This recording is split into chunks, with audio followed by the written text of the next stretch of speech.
At 3:58 p.m., I was standing at the edge of the aisle at the Overlook Pavilion, staring at two empty chairs in the front row. They had little white cards on them.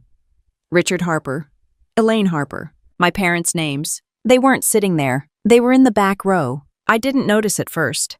I was focused on not tripping over my dress and keeping my breathing steady.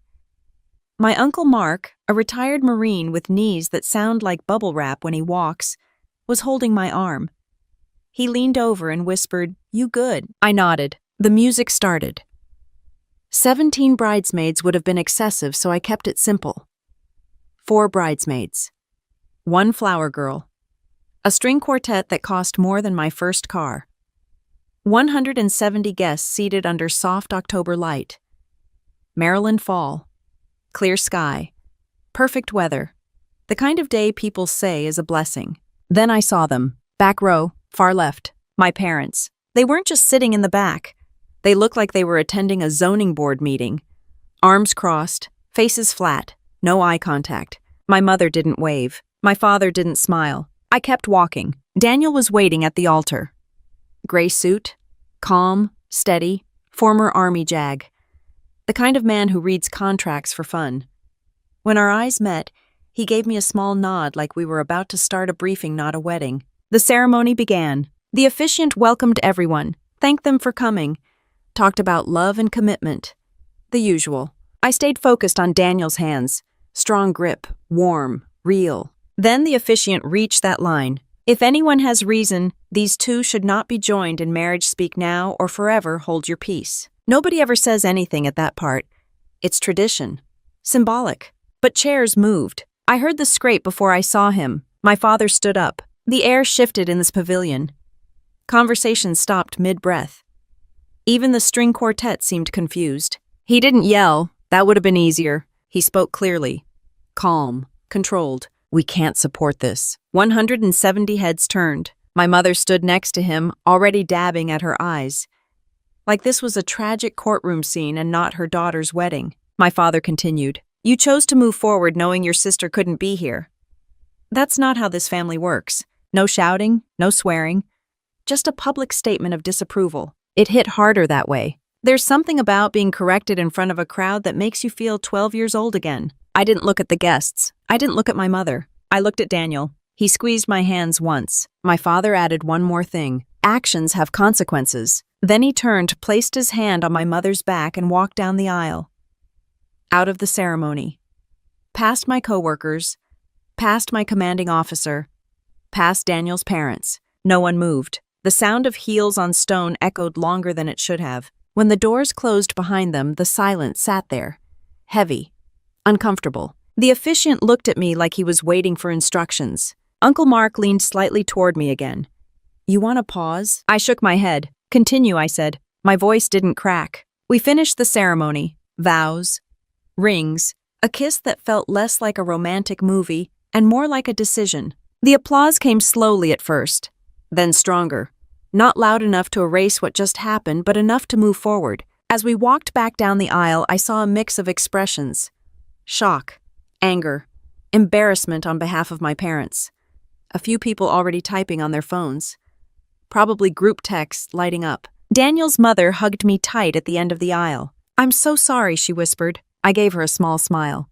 It's fine. It wasn't fine, but I wasn't about to fall apart in front of everyone. Cocktail hour started 15 minutes later on the terrace.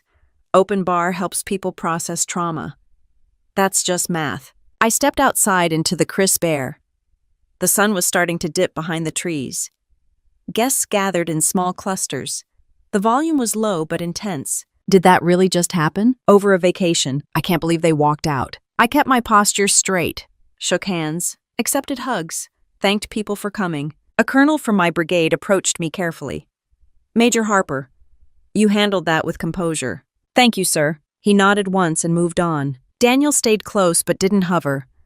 He knows I don't like being hovered over. At 5:20 p.m., I checked my phone. 3 missed calls from my mother. 1 voicemail. I didn't listen to it. Instead, I turned my phone off. Dinner started at 7 sharp. We had a timeline. I like timelines. Timelines mean control. The ballroom looked exactly how I imagined. Soft lighting, Long farmhouse tables, white roses. Clean, simple. No ice sculptures. I don't need a swan made of frozen water to prove I'm getting married. The 2 empty chairs at the head table stayed empty. Nobody removed them. That detail mattered. Daniel leaned toward me as guests took their seats. You okay? Yes. You sure? Yes. He studied my face for a second, then nodded. I've got something prepared, he said quietly. That caught my attention. What kind of something? You'll see. That was it. No dramatic tone. No suspense music playing in the background.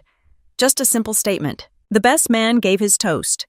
Funny stories from law school. Mildly embarrassing, but safe. My maid of honor followed. Short, direct. She avoided mentioning my parents. Smart woman. Plates were cleared. Glasses refilled. The DJ checked his watch. 8:22 p.m. Daniel stood up. He adjusted his jacket like he was about to present at a legal conference instead of a wedding reception. He took the microphone. I won't keep this long, he began. The room quieted faster than it had during the ceremony. He looked at me once. Just long enough for me to realize this wasn't spontaneous. Then he walked toward the projector screen we had rented for a simple photo slideshow. 8:23 p.m. The screen lit up, and the first slide appeared. The screen glowed against the ballroom wall, and for a split second, all I could hear was the hum of the projector. I didn't look at the slide yet. I looked at the faces in the room. Some people leaned forward. Some crossed their arms. A few already sensed this wasn't a photo montage. Daniel stood calm, one hand in his pocket, the other holding the mic like he was presenting a quarterly compliance update. Before anyone could misread the moment, my mind drifted somewhere I hadn't planned to revisit that night. Back to our kitchen table in Northern Virginia. Beige walls, oak cabinets, my mother's decorative fruit bowl that no one ever touched. Sophie was 14, talking about starting a YouTube channel. My father leaned back in his chair like she'd just announced she was running for president. She's got vision, he said. I was 16, sitting across from them in an ROTC t-shirt, holding a letter about a summer leadership program. That's good, Em, my mom said without looking up from her phone. Good. That word followed me for years. When Sophie wanted ballet lessons, they found the best studio in the county. When she wanted a new camera, they called it an investment. When I asked about college tuition, they asked about scholarships. I earned one. Full ROTC. Commissioned at 22. My parents attended that ceremony. They clapped politely. My father shook my hand like I had just closed a decent real estate deal. But that same year when Sophie hit 50,000 followers online, they hosted a backyard party. Catered, string lights, custom cookies with her handle printed in icing. I wasn't home for that one. I was at Fort Sill in Oklahoma, learning how to calculate artillery trajectories.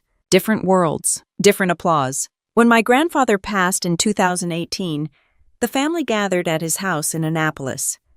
He had served in Vietnam. Quiet man. Didn't waste words. He used to tell me integrity isn't loud. After the funeral, the lawyer explained the trust. $150,000 to be distributed to the first grandchild upon marriage or purchase of a primary residence. My parents were named co-trustees. I didn't react much at the time. I wasn't engaged. I wasn't house hunting. I was deploying to Poland in 6 months. But I remember Sophie's expression, curious, not upset, just calculating. Over the years that trust was mentioned casually at family dinners. When Emily settles down, when the time comes, it was never framed as charity. It was framed as legacy. Fast forward to last year. Daniel proposed at a small waterfront restaurant in Annapolis. No drone footage, no flash mob. Just a ring and a quiet, will you? I said yes. When I called my parents, my mother cried. Real tears.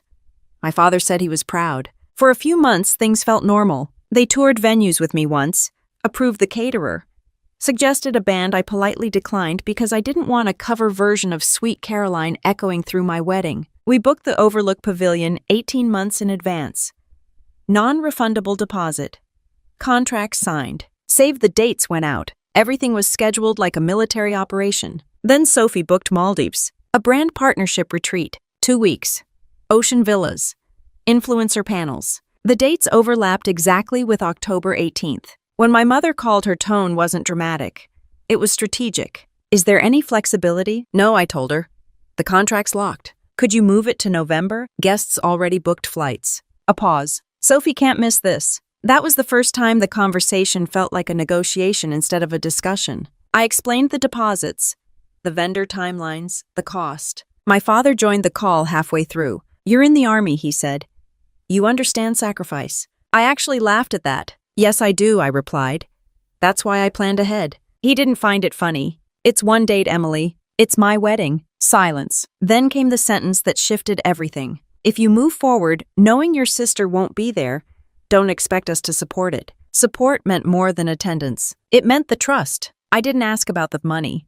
Not directly. But we all understood the implication. That night, Daniel and I sat at our kitchen island reviewing numbers. We had saved nearly $60,000 between us. No debt, no crazy spending, just disciplined planning. "If they pull the trust, we're still fine," Daniel said. "I know, but that's not the point, is it?" It wasn't. It wasn't about the money. It was about the pattern. Sophie didn't call me to discuss it. She sent one text. "Can't you just move it? This trip is huge for me." Huge. That word again. I didn't respond right away. Instead, I went for a run. Fort Meade perimeter loop. Cold air. Head clear. By mile 3, I knew the answer. The date wasn't moving. Not because I was stubborn, because I was done rearranging my life around someone else's spotlight. When I texted my mother that decision, she didn't reply. 2 hours later, my father sent a message. "We're disappointed." That was it. No yelling, no threats, just disappointment packaged like authority. In the weeks that followed, their tone shifted from persuasion to distance. Short replies. No questions about seating charts. No interest in dress fittings. Sophie's social media, meanwhile, was filled with countdown posts to Maldives. Big things coming. Grateful for family support. My parents liked every post. I noticed that. I also noticed something else. 5 days before the conversation where my father warned me about support, there was a trust account statement I hadn't seen yet. Daniel was the one who suggested reviewing it. Just to be clear on everything he said. At the time, I agreed casually. Now, standing in that ballroom with the projector humming behind me, I realized that was the moment this stopped being about a vacation. Daniel turned slightly toward the screen, and I finally looked at what he had put up there. The first slide wasn't a photo. It was a document. White background, black text, highlighted paragraph. Daniel didn't rush. He let people read. Family Trust Agreement executed June 12, 2018. A few guests leaned closer to the screen. Some probably assumed this was a weird, sentimental tribute to my grandfather. Daniel spoke evenly. My wife's grandfather established a trust for his grandchildren. $150,000. To be distributed to the first grandchild upon marriage or purchase of a primary residence. He paused just long enough for that to settle. That grandchild is Emily. No dramatic tone. No anger, just facts. I felt every eye in the room shift from the screen to me. Most people didn't know about the trust.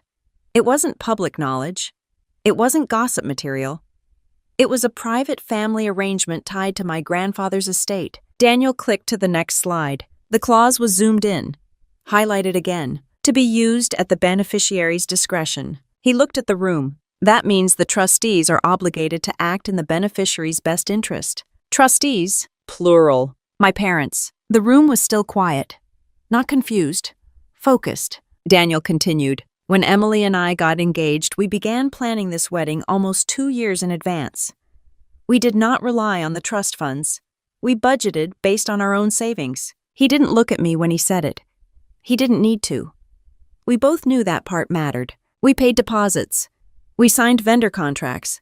We locked dates. 18 months ago, October 18th was confirmed. He clicked again. Slide 3. A calendar screenshot. The original venue contract date circled in red. 18 months ago, Daniel said calmly. No one shifted in their seats now. They were locked in. He moved forward. 3 months ago, Emily's sister booked a 2-week retreat in the Maldives. The dates overlapped with this wedding. A few people in the room murmured softly. Maldives sounds glamorous until you realize it cost you a relationship. Daniel didn't editorialize. He didn't insult anyone. He just moved to the next slide. An invoice, luxury resort name, Ocean Villa, dates listed clearly. 2 days after the transfer date. But he hadn't shown the transfer yet. He was building this like a case, not a speech. I stood beside him, hands clasped loosely in front of me. My pulse was steady. Not racing. Not panicked. This wasn't anger anymore. This was clarity. He turned back to the trust clause slide. Trustees are required to manage funds in accordance with the written terms of the trust. He let that line breathe. Some of Daniel's former colleagues from the legal world were in the room.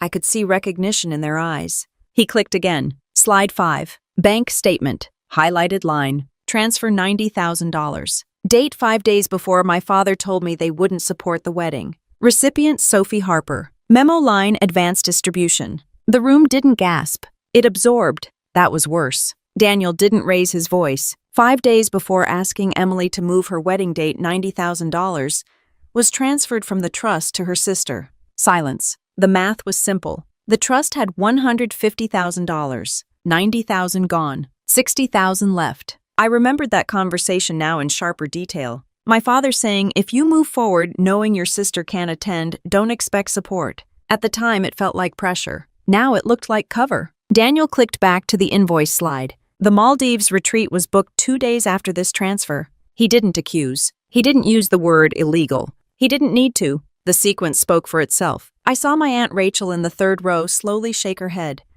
Not dramatically. Just once. Daniel addressed the room again. Emily never requested early distribution. She never consented to this transfer. She wasn't notified. He let that sentence land. In my mind, I replayed the moment Daniel first showed me that bank statement weeks earlier. We had been sitting at our kitchen island. He slid his laptop across quietly. You need to see this. I remember staring at the numbers longer than necessary. Like maybe if I looked at them differently, they would rearrange themselves into something reasonable. They didn't. I didn't cry. I didn't yell. I just asked one question. Was this allowed? Daniel had already pulled up the trust agreement. No. Back in the ballroom, he clicked again. Slide 6. A simple timeline. October 18th. Wedding booked. July 10th. Maldives retreat announced publicly. July 13. Transfer $90,000. July 15th. Invoice paid. July 18th. Conversation demanding date change. Clear. Ordered. Undeniable. He didn't embellish. He didn't need to say what it implied. The implication was obvious. The demand to move my wedding wasn't about scheduling. The money had already moved. Daniel adjusted the microphone slightly. Trusts are legal instruments. They are not suggestions. His tone stayed measured. When a trustee distributes funds outside the stated terms, it creates liability. There it was. Not revenge. Not drama. Liability. The word hung there calmly like a weather forecast predicting something unavoidable. No one was whispering anymore. No one was scrolling their phones. The energy in the room had shifted from shock to evaluation. People were connecting dots. The walkout at the ceremony. The speech about consequences. The empty chairs. And now this. Daniel glanced at me once. Just enough to confirm we were aligned. Then he advanced to the next slide. And the tone of the room shifted again. The next slide wasn't dramatic. It was a screenshot of a text message. Gray bubble. My father's name at the top. If you move forward with this date, don't expect financial support. Time stamped. Daniel didn't comment right away. He let the room make the connection on its own. The transfer had already happened. The money was already gone. The warning wasn't leverage. It was performance. He stepped slightly to the side, so people could see both the bank statement and the message on the screen. 5 days before this text, he said evenly, $90,000 was transferred from the trust to Sophie. Still calm, still controlled. This wasn't about availability. The funds had already been distributed. I could see it in people's faces now. The shift from confusion to recognition. The argument about moving the wedding wasn't about family unity. It was about optics. My parents didn't want to explain why the trust balance had dropped by more than half. They didn't want anyone asking questions at a wedding where guests might assume I had received the legacy gift. Daniel clicked again. The invoice for the Maldives retreat reappeared. Larger this time. Ocean Villa. 2-week stay. Premium package. Paid in full. 2 days after the transfer. He didn't need to say the word correlation. Everyone understood timing. My cousin Hannah covered her mouth. Daniel spoke again. Emily didn't learn about this transfer until weeks later. That part mattered, because I hadn't found out in some dramatic confrontation. I found out in my kitchen, late August. Sunday afternoon. Daniel had been reviewing our financial planning documents. We were double-checking everything because the wedding budget was tight but controlled. He asked casually, "Have you seen the latest trust statement?" I hadn't. I didn't even know we had direct access to it. He requested the updated statement through the family attorney's portal. It arrived 2 days later. He didn't react when he opened it. That's not how Daniel works. He studied it. Then he rotated the laptop toward me. Look at July. The number didn't register at first. $9,000 transferred. I checked the date again. Then I checked the balance remaining. I remember leaning back in the chair slowly. Was this authorized? I asked. No, Daniel answered. There wasn't emotion in his voice, just assessment. Back in the ballroom, he returned to the timeline slide. After this transfer, he said Emily was told she needed to change her wedding date to accommodate a vacation. Vacation. He didn't say it with sarcasm. He didn't need to. The word did the work. He clicked again. Another screenshot. Instagram post. Sophie smiling in a beach hat. Caption. Big opportunities ahead. Grateful for family support. Posted July 16th. My Aunt Rachel let out a small involuntary sound. Daniel didn't linger there. He wasn't trying to humiliate Sophie. He was establishing sequence. Money moved. Trip booked. Pressure applied. He shifted to a new slide. Trustee obligations. Bullet points. Clean. Simple. Duty of loyalty. Duty of care. Duty to act in beneficiary's best interest. These are not flexible guidelines, Daniel said. They are legal responsibilities. No raised voice. No theatrics. Just a courtroom tone placed gently inside a ballroom. The DJ stood near his booth looking like he'd accidentally wandered into a deposition. I stayed quiet. This wasn't my moment to speak. It wasn't about emotion anymore. It was about record. Daniel advanced again. Emily didn't confront her parents immediately. That slide surprised a few people because it showed patience, not retaliation. He explained briefly. She reviewed the trust agreement. She consulted independent counsel. She documented communications. Independent counsel. That part was important. I hadn't asked Daniel to represent me. That would have been inappropriate. We both knew that. I had contacted a trust litigation attorney in Annapolis for a preliminary consultation.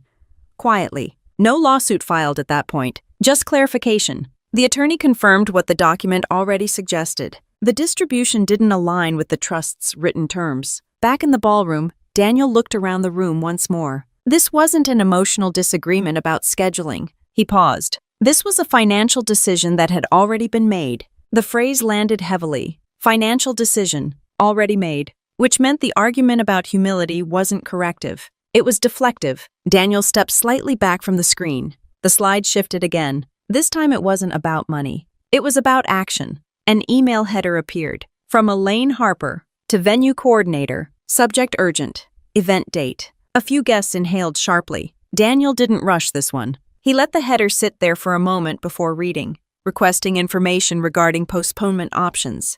The bride may be unavailable due to professional obligations. Professional obligations. Deployment. The implication was clear. My mother had contacted the venue directly, without telling me. Daniel didn't elaborate yet. He just allowed the audience to absorb the shift from financial irregularity to interference. Because now it wasn't just about where money went. It was about trying to stop the wedding altogether. The room felt smaller, more focused. Daniel advanced to the next slide, and the email body filled the screen. The email filled the screen in plain black text. No dramatic font, no red highlights. Just my mother's words. Due to unforeseen professional circumstances, we need to explore postponement options. Please advise on refund policies and available dates in early spring. Daniel didn't add commentary. He didn't need to. The date stamp was visible in the top corner, 16 days before the wedding, sent from my mother's personal email to our venue coordinator without copying me. The room shifted again. This wasn't favoritism anymore. This was interference. Daniel read one line aloud, steady and precise. The bride may be unavailable due to professional obligations. Professional obligations. I serve in the Army. Deployments are not casual excuses. My mother knew that. The implication in that sentence wasn't subtle. It suggested I might be pulled away unexpectedly, that the event was unstable, that postponement was responsible. None of that was true. The venue had already confirmed with me weeks earlier that no schedule changes were necessary. I was not deploying. My command had my leave approved months in advance. Daniel clicked. Another email. This one shorter. If she refuses to reconsider, we would appreciate guidance on how to proceed. That line hung in the air. If she refuses. Not if we discuss. Not if we decide. If she refuses. I saw Daniel's jaw tighten slightly. That was as emotional as he was going to get. He looked up at the room. The venue did not make changes. That mattered. He clicked again. A response from Jenna, the venue coordinator. Per contract, any modifications require written authorization from the bride or groom. We cannot process third-party requests.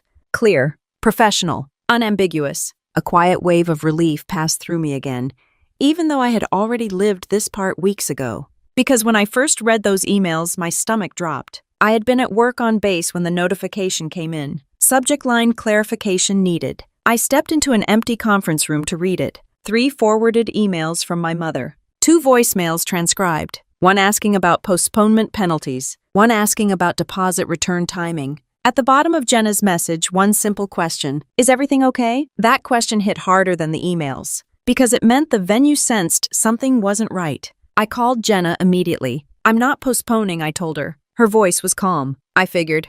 I just wanted to confirm directly. She paused, then added carefully. Your mother mentioned possible deployment. I'm not deploying. Understood. We won't make any changes without your written authorization. After that call, I emailed a formal notice to the venue. Bride-only authorization confirmed. No third-party requests valid. Documented. Back in the ballroom, Daniel shifted slightly. This communication occurred without Emily's knowledge, he said. The phrasing was deliberate. Without knowledge. Without consent. He didn't accuse my mother of lying. He didn't speculate about motive. He stuck to sequence. He clicked again. A screenshot of my sent email to the venue confirming no changes. Time-stamped. 2 hours after receiving Jenna's message. I handled it quietly. No confrontation. No dramatic phone call to my parents. Not because I was afraid. Because documentation matters more than volume. Daniel looked at the room. This wasn't a disagreement about attendance. It was an attempt to alter a contracted event. The distinction was subtle but powerful. My father had walked out earlier claiming this was about family unity. The email showed something else. Control. The projector hummed softly.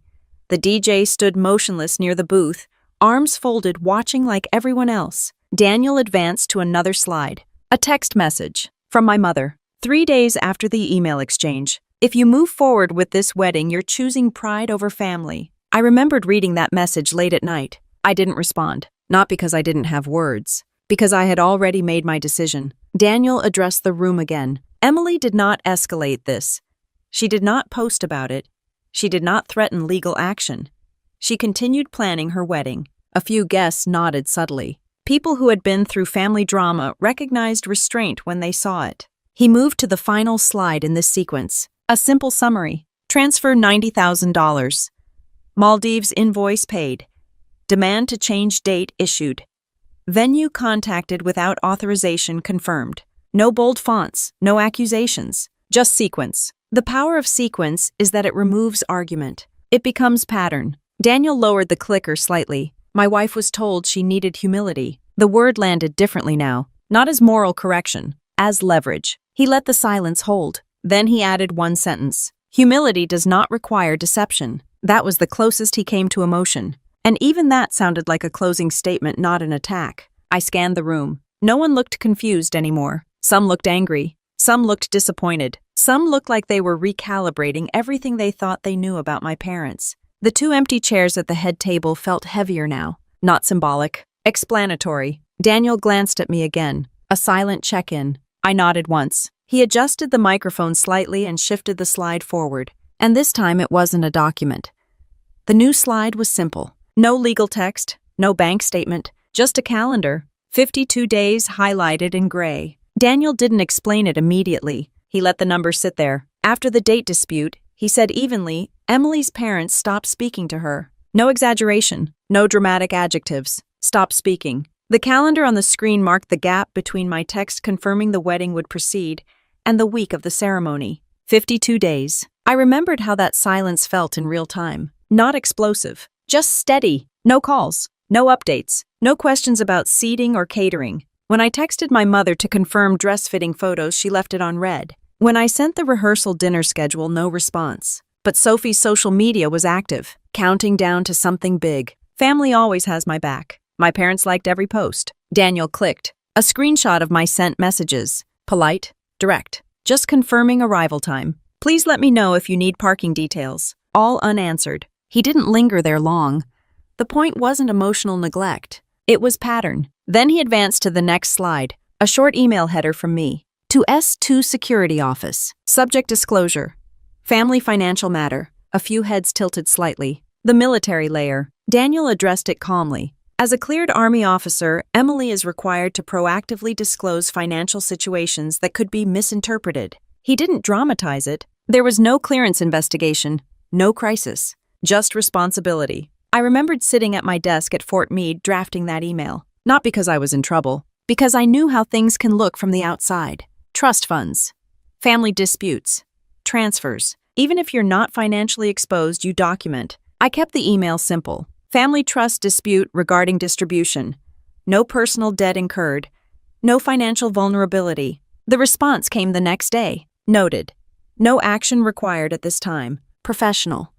Routine. But the act of sending that message mattered, because I wasn't going to let anyone use my career as leverage. Daniel clicked again. A slide with one sentence. Transparency removes leverage. He didn't attribute it to anyone. He didn't say it was mine, but it was. During those 52 days, the silence wasn't just emotional. It was strategic. No confrontation, no apology, just absence. I considered calling my father once, just to reset the tone. I didn't, because every previous call had ended in implication. An officer should understand sacrifice. You're putting pride over family. Pride. That word came up often. It implied ego. It ignored preparation. Daniel spoke again. Emily did not respond with public accusations.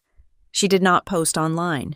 She did not threaten litigation during that period. True, I kept my circle tight. Daniel, Uncle Mark, one close friend from the brigade. Everyone else just saw normal wedding planning. Invitations mailed. Menu selections confirmed. Final head count submitted. Life moved forward. But inside, something shifted. The silence clarified roles. When people support you, they show up. When they want control, they withdraw. Daniel advanced to another slide. A simple screenshot.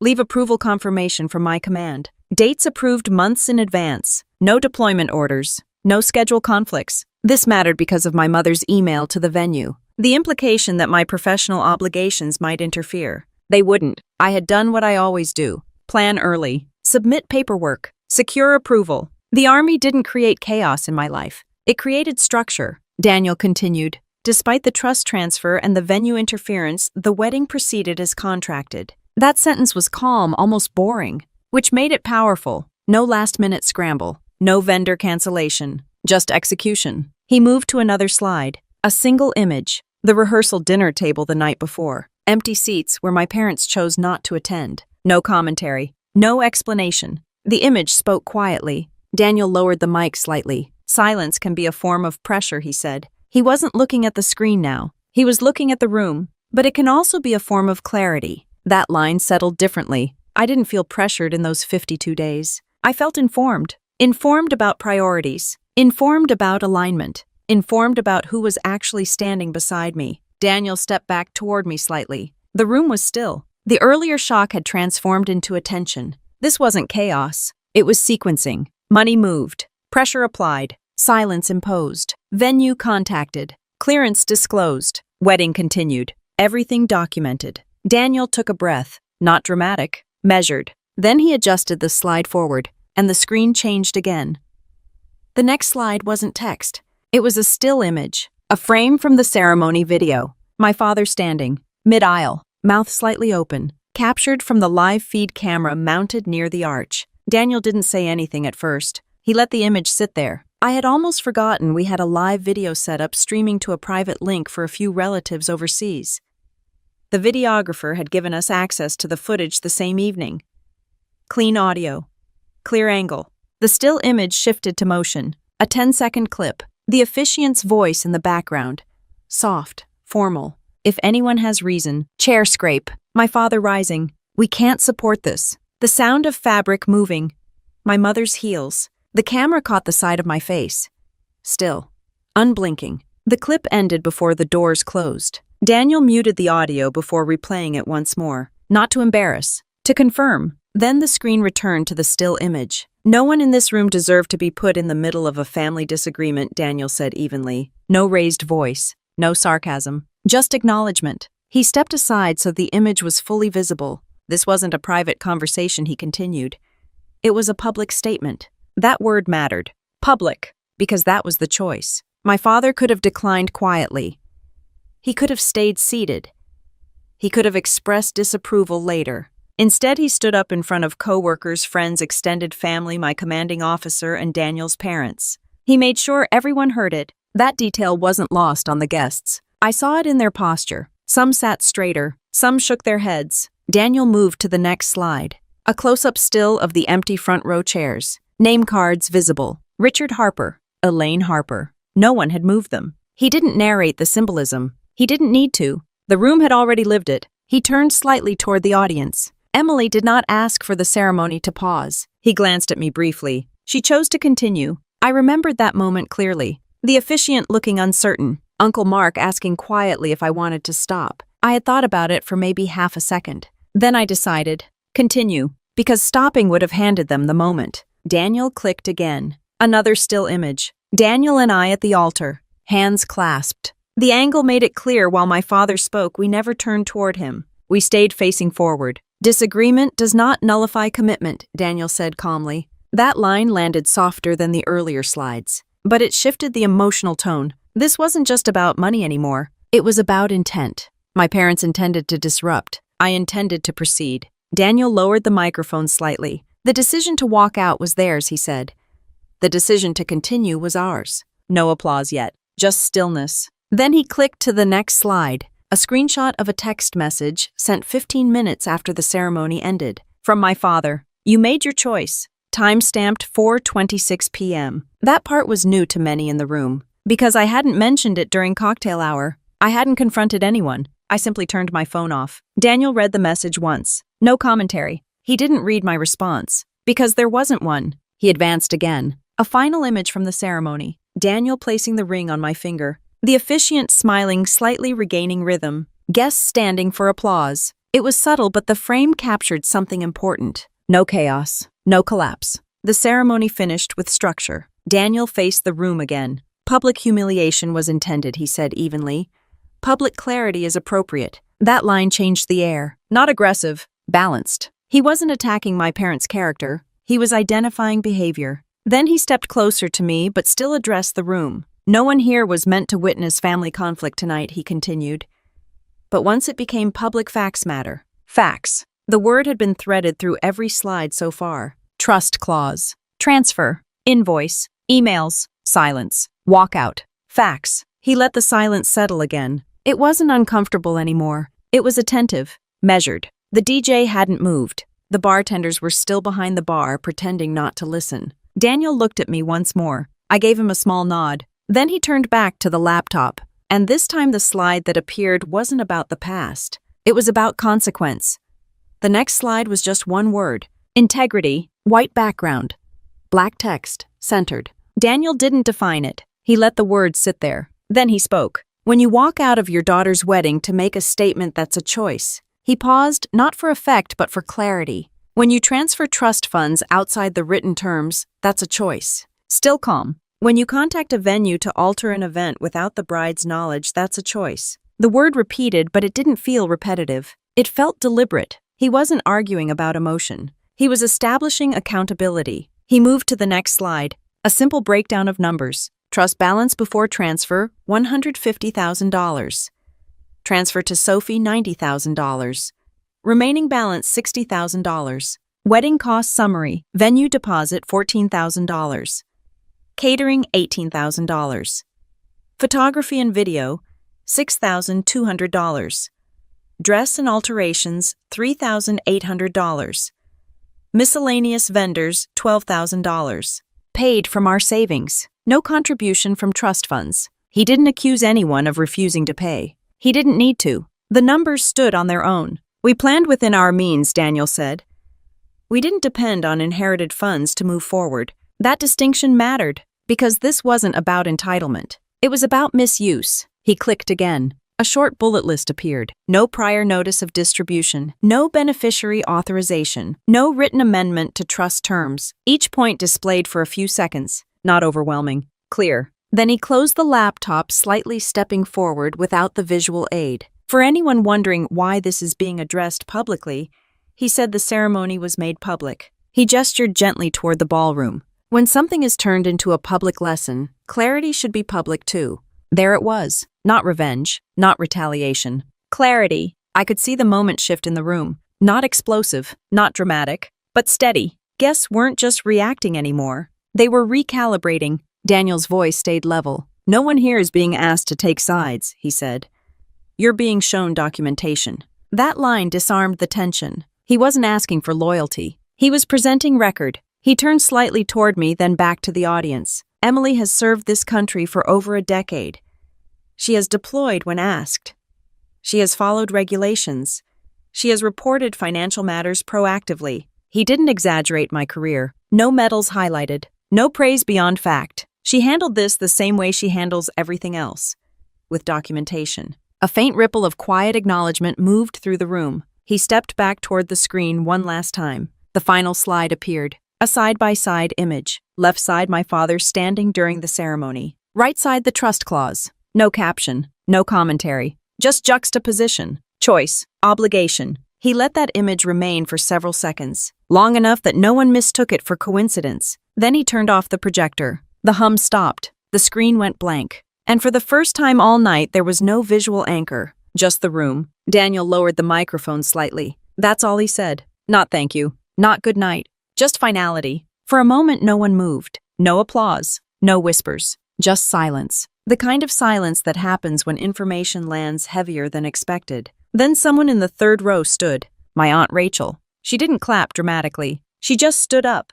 And then she began clapping slowly. Not for spectacle. For acknowledgement. It spread gradually. Table by table. Not explosive. Not theatrical. Measured. Some guests remained seated absorbing. Some stood with quiet resolve. It wasn't a standing ovation in the movie sense. It was something steadier. Recognition. The DJ looked at Daniel like he wasn't sure if he should restart music or call legal counsel. Daniel handed him the microphone back calmly. Let's continue, he said. Not defensive. Not triumphant. Just steady. Music resumed softly. Conversations restarted, but they were different now. Less confusion. More certainty. I stayed seated for a moment, letting the room adjust. Daniel sat beside me. You okay? He asked quietly. Yes. And this time I meant it without effort. Across the room, I noticed something else. Several people were no longer looking at the empty chairs. They were looking at each other, processing, reassessing. The power dynamic had shifted, not because of volume, because of sequence. My parents had walked out believing they controlled the narrative.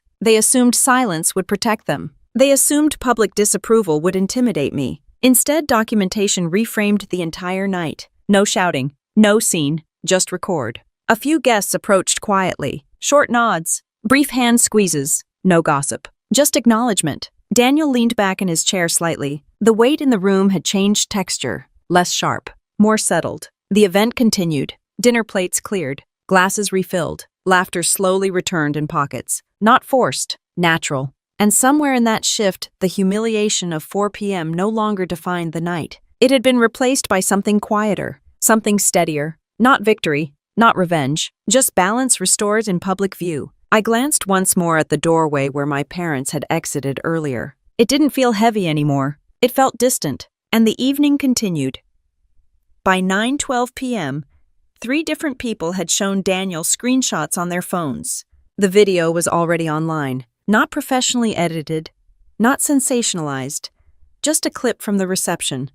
Someone near the back had recorded the screen during the presentation and posted it to Facebook with a caption that read, "You can't make this stuff up." Within minutes, it had comments. Daniel didn't react outwardly when he saw it.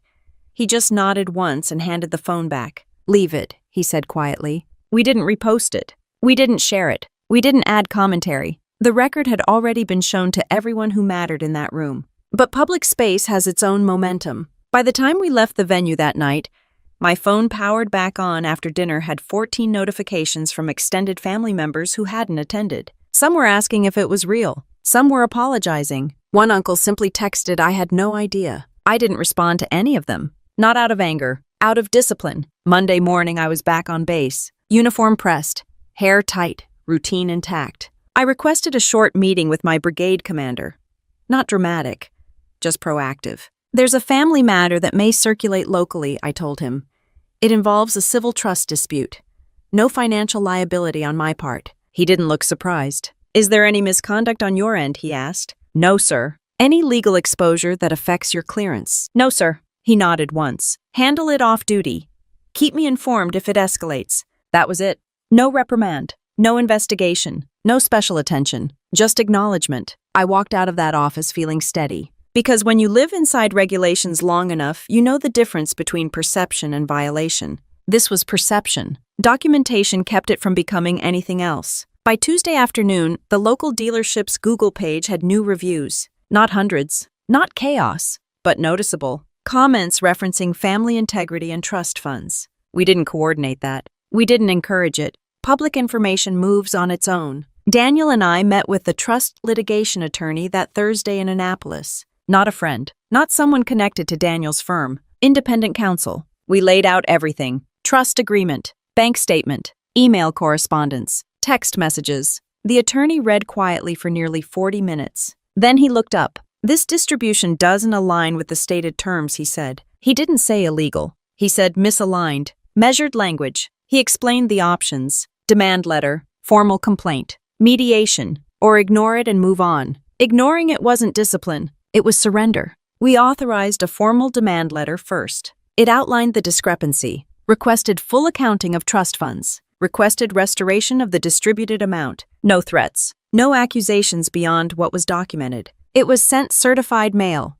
3 days later, my father called. I didn't answer. He left a voicemail. You're embarrassing this family, he said. Not apologetic, not reflective, just irritated. Daniel listened to it once. Keep it, he said. We kept everything. Within 2 weeks, their attorney contacted ours. Tone defensive but cautious. There was no denial of the transfer. No argument about the amount. The dispute centered on interpretation of trustee discretion. The language of the trust didn't leave much room for creative interpretation. The beneficiary was defined clearly. The triggering event was clear. Marriage, not sibling opportunity. Mediation was scheduled 3 weeks later. Neutral office. Downtown Annapolis. Conference room with gray walls and a long wooden table. My parents were in a separate room with their counsel. We never crossed paths in the hallway. That part felt intentional. The mediator moved between rooms. Numbers were discussed. Principal. Fees. Surcharge. No one raised their voice. No one referenced the wedding. This wasn't about feelings.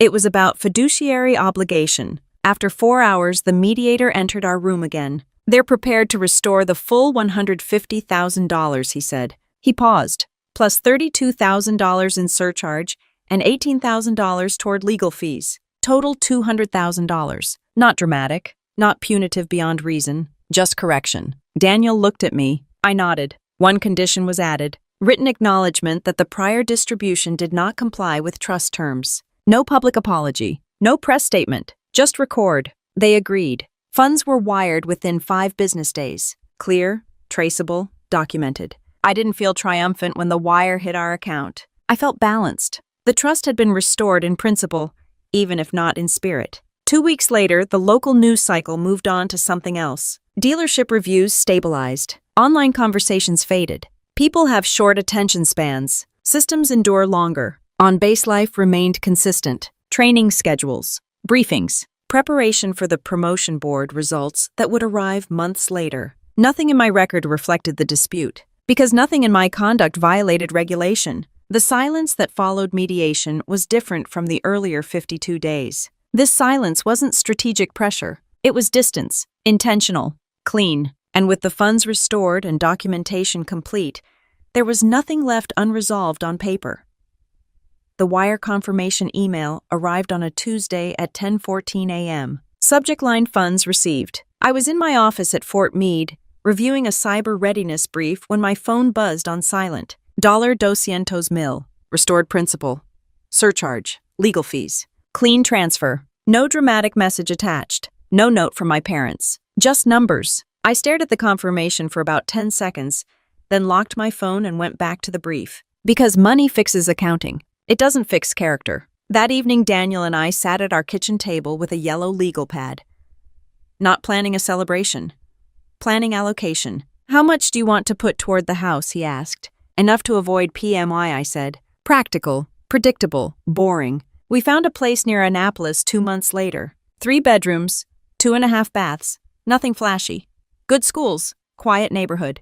Closing day felt calm. No parents present. No tension. Just signatures and keys. I didn't post about it online. I didn't send announcements. The house wasn't proof of anything. It was foundation. 4 months after the wedding promotion board results were released, I was in uniform when the email came through. Selected for lieutenant colonel. It didn't feel cinematic. No slow-motion hallway walk. Just a line of text confirming years of work. I closed my office door for a moment and let the weight of it settle. The promotion wasn't related to the wedding. It wasn't influenced by the dispute. It was earned long before October 18th. That distinction mattered. When I told Daniel that night, he hugged me once and said, "Well deserved." No speech, no symbolism, just fact. A week later, a package arrived at our front door. Return address, Northern Virginia. I recognized the handwriting. Inside was a silver picture frame and a short handwritten note. "We'd like to start fresh. Congratulations on everything." No mention of the trust. No acknowledgement beyond vague phrasing. Daniel held the note for a moment. "What do you want to do?" he asked. I didn't answer immediately. Because this wasn't about anger anymore. It was about consistency. I drafted a short email to their attorney. "Please advise your clients that any future communication should remain formal and documented.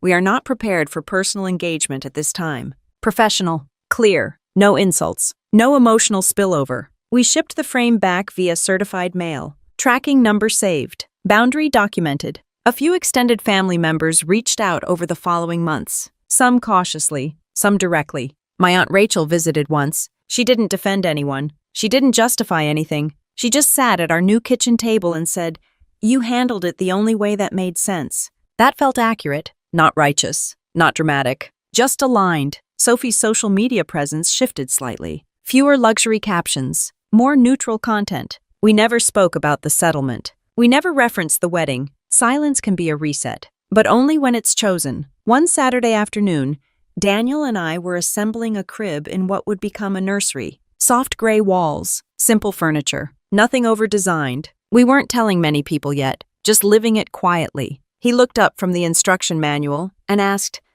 "Have you thought about setting up a trust?" I laughed. "Of course I have." We met with an estate planning attorney the following week. Different structure. Independent trustee. Clear distribution language. No ambiguity. One clause we insisted on. Funds are to support independence, not control. The attorney smiled slightly when we said that. "You've thought about this," she said. "Yes," I answered. "Very much." The new trust wasn't about fear. It was about design. Structure prevents conflict. Clarity prevents interpretation battles. And independence prevents leverage. On a quiet evening not long after I stood in the nursery, holding a small paint roller touching up a corner near the window, Daniel was in the hallway adjusting the thermostat. The house was silent except for the hum of the HVAC. I thought about the 2 empty chairs at the wedding. How heavy they had felt at 4 p.m. How irrelevant they felt now. My parents believed walking out would send a message. It did. Just not the one they intended. They thought public disapproval would pressure me into compliance. Instead, it clarified everything. The trust was restored. My career remained intact. The promotion came through. The house closed. The boundary held. There wasn't a dramatic reconciliation. There wasn't a cinematic apology scene. Just distance. Measured. Intentional. Healthy. Daniel stepped into the nursery doorway and leaned against the frame. "You okay?" he asked. "Yes," I said. And there was no edge to it. No defensive tone. Just steadiness. The wedding didn't define my life. The walkout didn't derail my career. The transfer didn't undermine my independence. What changed at 8:23 p.m. wasn't my family. It was the power dynamic. Documentation replaced manipulation. Clarity replaced guilt. And once that shift happened, everything else moved into place naturally. I set the roller down on the tray and stepped back to look at the wall. Clean lines. No cracks. No patchwork. Just a fresh surface built to last. I don't tell this story because I enjoy conflict. I tell it because a lot of people grow up in families where money gets confused with love and control, gets disguised as teaching a lesson. When my parents boycotted my wedding for my sister's vacation, it felt like humiliation in real time. But at 8:23 p.m., when the truth was laid out calmly and clearly, something shifted. Not just in that room, but in me. Family revenge stories aren't really about revenge. They're about boundaries. They're about documentation over drama. They're about realizing you can respect your family without surrendering your integrity. Sometimes the most powerful response in family drama isn't yelling back. It's standing still, presenting facts, and refusing to move. I didn't win because I embarrassed anyone. I moved forward because I stopped trying to earn approval that was never coming. And once I did that, everything else, career, home, peace, fell into place. If this story resonated with you, especially if you've lived through family drama or golden child favoritism, make sure you subscribe to the channel. We share real, grounded family revenge stories that show how people stand up for themselves without losing their integrity. New stories every week, all told straight with no exaggeration and no fantasy endings, just real consequences and real growth. If you've ever had to choose between keeping the peace and keeping your self-respect, you're not alone. Stick around.